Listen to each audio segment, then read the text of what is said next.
Great day everyone, this is Ed's Realty Guide PH again. For today's content naman, pag-uusapan natin kung paano ba humiram ng pera sa bank financing. Kasi marami akong clients na nagtatanong kasi based abroad sila and gusto nilang mag-avail ng naka-promo and wala silang ready cash. Actually, may solusyon tayo dyan. Ito yung mga process natin kung gusto natin na humiram ng pera sa bangko at nasa abroad tayo. At hassle-free na ito. Habang nagpapa-approve ka, ang mga kailangan mo lang is i-scan mo lang ng malinaw yung iyong mga documents. Kung ikaw ay working abroad, ang number one na kailangan na requirements ng bangko is yung schedule of payment. So, kailangan mabook muna yung unit. Ang magpa-process naman nito is yung agent or kami, pag sa amin kayo bumili. So, ipaparush namin yung process ng schedule of payment. Once nag-generate na yon, naka-indicate kasi doon kung magkano yung loanable amount natin. And also yung buyer's name. Importante kasi yon. And pag meron na yon, 6 months latest bank statement.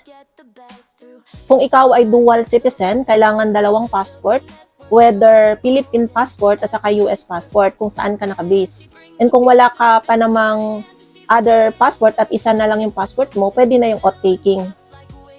And kung ikaw naman ay hindi dual, actually magkaiba ng interest rate yung ni-remove na yung citizenship ng as a Pilipino. Kaya, kailangan magpa-dual tayo. Meron akong client last time na Canadian. So, nagpa-dual siya kasi nang hinayang siya dun sa interest rate na difference.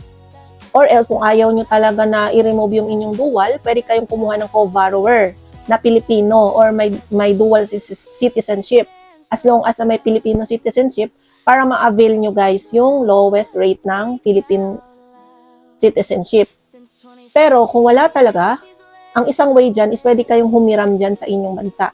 Kasi may client ako na mas mababa daw yung interest rate nila sa kanilang country, kaya dun sila humiram ng pera, sa kanila pinambayad dito sa Pilipinas. Pwedeng naman yun, isang way pa yun. And mga other proof of income nyo pa, idadagdag nyo yun. Actually, i-guide naman kayo ng bank officer. Ako kasi is a real estate agent. Meron lang akong idea, through experience to. And meron kayong pipil-upan na form from the bank, i-email nila sa inyo yon, and then isi-send back nyo ulit sa kanila. Scan copy lang naman siya, kaya hassle-free. So, pag natanggap na yun ng bangko, ipaprocess na nila yung inyong letter of guarantee.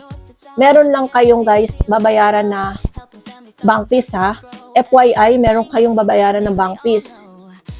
Minsan kasi may mga promotion ng bangko na wini-waive nila ang bank fees.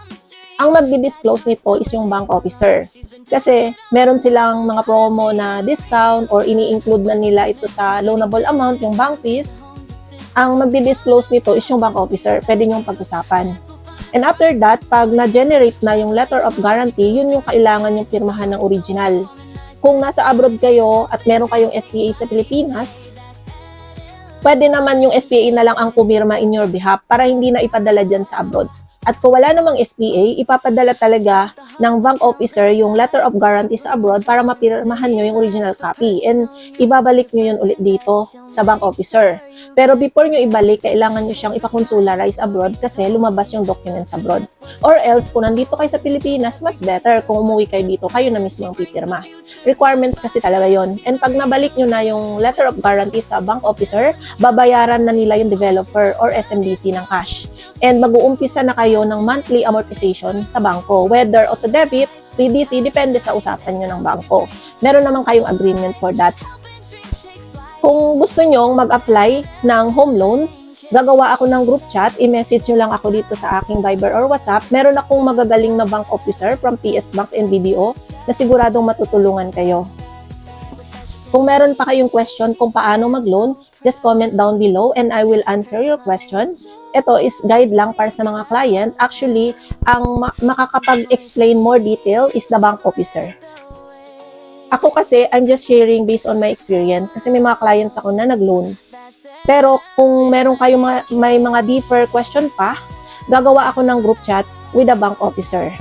Again guys, this is Ed's Realty Guide PH. Don't forget to like, share, and subscribe and follow for more.